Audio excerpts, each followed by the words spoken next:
वक्फ board के मुद्दे पर जनसुराज ने बिल्कुल स्पष्ट किया है कि हम लोग ऐसे किसी भी कानून के खिलाफ हैं जिसमें समाज का एक बड़ा वर्ग अपने आप को उसमें सहभागी नहीं पाता है या उससे असहमत है या उससे डरा हुआ फील करता है। 13 करोड़ लोगों का भविष्य, आपका और आपके बच्चों का भविष्य एक ऐसे व्यक्ति के हाथ में आज है जिसके मानसिक स्थिति के, जिसके मानसिक स्वास्थ्य को लेकर हर तरह का स्पेकुलेशन चल रहा है। दूसरे दलों को तोड़कर, नेताओं को खरीद कर अपना दल, अपना सरकार बनाता है। कोई ये पूछने वाला नहीं है कि भाई बिहार में तुम्हारे 75 विधायक हैं, नीतीश जी के 42 है, तुम इतना बड़ा दरिया दिल कैसे हो गए हो कि नीतीश जी को मुख्यमंत्री बना रखा है। नमस्कार, आप देख रहे हैं न्यूज फॉर नेशन और मैं हूं आपके साथ अंजलि। जनसुराज के सूत्रधार प्रशांत किशोर ने पूर्णिया में आज एक बड़ी बात कह दी। आपको बता दें कि जनसुराज के सूत्रधार प्रशांत किशोर ने पूर्णिया में ये बात कही है कि वक्फ बोर्ड कानून को वो और उनकी पार्टी नहीं मानती है। इसके साथ ही आपको बता दें कि प्रशांत किशोर ने बिहार के सीएम यानी मुख्यमंत्री नीतीश कुमार के स्वास्थ्य पर एक बार फिर से सवाल उठाए हैं। प्रशांत किशोर ने कहा है कि नीतीश कुमार को अब कुछ भी याद नहीं रहता है, बिना देखे वो अपने मंत्रियों के नाम नहीं बता सकते हैं और जिले का नाम नहीं बता सकते हैं। पूर्णिया में आज जनसुराज के सूत्रधार प्रशांत किशोर ने प्रेस कॉन्फ्रेंस कर वक्फ बोर्ड के मुद्दे पर कहा कि वो और उनकी पार्टी ऐसे किसी भी कानून के खिलाफ है जो समाज के एक बड़े वर्ग को तोड़ने का काम करती है। उन्होंने कहा कि भाजपा इस कानून को पास करवाना चाहती है, लेकिन इसका सबसे ज्यादा नुकसान जदयू को होगा। उन्होंने कहा है कि जदयू के 12 सांसद वक्फ बोर्ड का विरोध करेंगे तो यह कानून सदन में पास नहीं होगा और अगर वह ऐसा नहीं करते हैं तो सबसे ज्यादा नुकसान नीतीश कुमार और जनता दल यूनाइटेड को उठाना पड़ेगा। इसके साथ ही उन्होंने कहा है कि जिस तरह से कांग्रेसियों ने बिहार को लालू के हाथों बेच दिया है, उसी तरीके से भाजपा ने नीतीश सरकार के हाथों बिहार को सौंप दिया है। इसके साथ ही प्रशांत किशोर ने कहा है कि उन्हें यह नहीं पता चलता है कि नीतीश कुमार का स्वास्थ्य कैसा चल रहा है।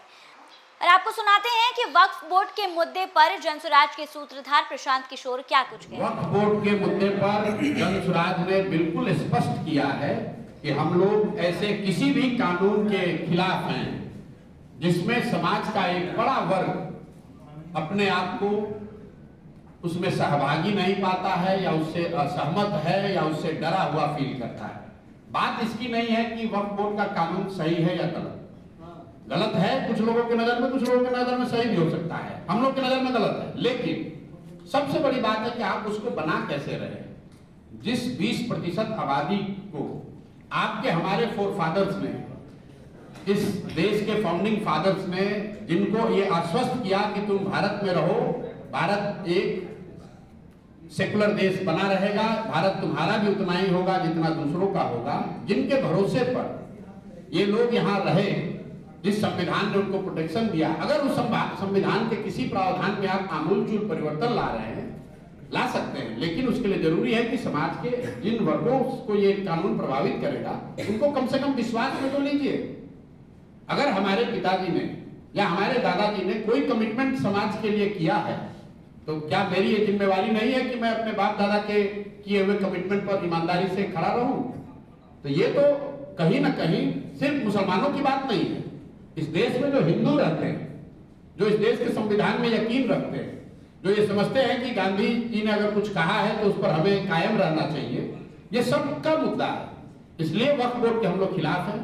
दूसरी बात, वक्फ बोर्ड का अगर कानून बनता है तो इसके लिए बनाने वाले भाजपाई तो दोषी हैं ही, लेकिन इसका सबसे बड़ा दोष नीतीश कुमार के सर पर जाएगा, क्योंकि अगर ये व्यक्ति, अगर आज भाजपा को कानून बनाने में ये 12 सांसद वहां पर वोट न दें तो आज वक्फ का कानून नहीं बनेगा।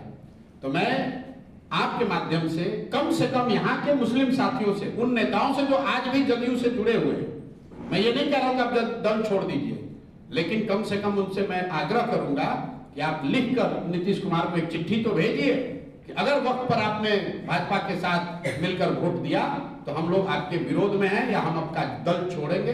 कम से कम नीतीश कुमार पर इसका दबाव तो बनाइए। भाजपा वालों ने तो कह के किया है कि भाई हम ये करेंगे, लेकिन नीतीश कुमार यहाँ के मुसलमानों के वोट से, उनके समर्थन से आज कुर्सी पर बैठे हुए। अगर 2015 में नीतीश कुमार को, महागठबंधन को मुसलमानों ने वोट नहीं किया होता तो नीतीश कुमार संन्यास लेकर कहीं गांव में बैठे रहते। इसलिए अगर आप गांधी की बात करते हो, समाजवाद की, लोहिया और जयप्रकाश की बात करते हैं, तो आपकी ये जिम्मेवारी है कि जब आज आपके हाथ में है कि ये कानून बन सकता है या नहीं बन सकता है, तो आपको गांधी के विचारों के साथ खड़ा होना चाहिए। इन लोगों के साथ अन्याय नहीं होने देना चाहिए। और अगर वो नहीं सुनते हैं, वक्त का कानून बनता है, तो आप लिख कर रखिए, सबसे बड़ा खामियाजा, सबसे बड़ा राजनीतिक नुकसान बिहार में जदयू को होगा। क्योंकि जैसे सीए एनआरसी में नीतीश कुमार ने गलती की, तो हम जैसे कई साथियों ने उनका साथ छोड़ा। मुझे लगता है कि वक्त पर अगर नीतीश कुमार ने भाजपा के साथ रह के वोट किया, तो मुसलमानों का जो भी रहा सहा विश्वास या समर्थन उनको हासिल है, वो सब कुछ उनसे हट जाएगा। आप ही हमको बताइएगा। नीतीश देखिए, हम लोग यहाँ पर कई साथी आप लोग हंस रहे हैं, ये कितनी दुखदायी स्थिति है कि यहाँ पर अगर किसी सिपाही की, टीचर की भी भर्ती होती है तो उसके स्वास्थ्य की जांच होती है। अगर मेडिकल फिटनेस ना हो तो आप सिपाही भी नहीं बन सकते। 13 करोड़ लोगों का भविष्य, आपका और आपके बच्चों का भविष्य एक ऐसे व्यक्ति के हाथ में आज है जिसके मानसिक स्थिति के, जिसके मानसिक स्वास्थ्य को लेकर हर तरह का स्पेकुलेशन चल रहा है। और ऐसा नहीं है कि ये आपको हमको पता है तो नरेंद्र मोदी और अमित शाह जी को इसकी जानकारी नहीं है। सबको मालूम है कि नीतीश कुमार शारीरिक तौर पर थक गए हैं और मानसिक तौर पर कहीं ना कहीं स्वस्थ नहीं है। ये बात हम नहीं कह रहे हैं।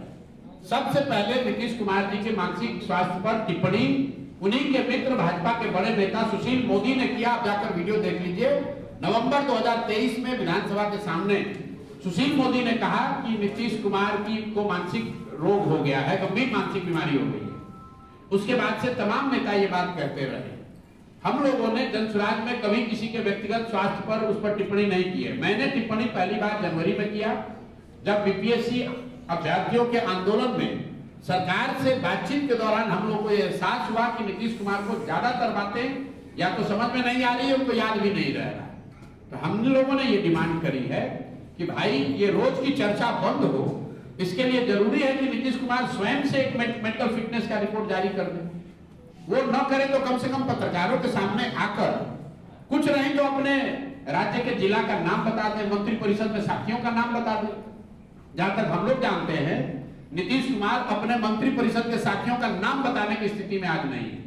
फिर भी उनको मुख्यमंत्री बना के रखा है। किसने रखा है? भाजपाइयों ने रखा है।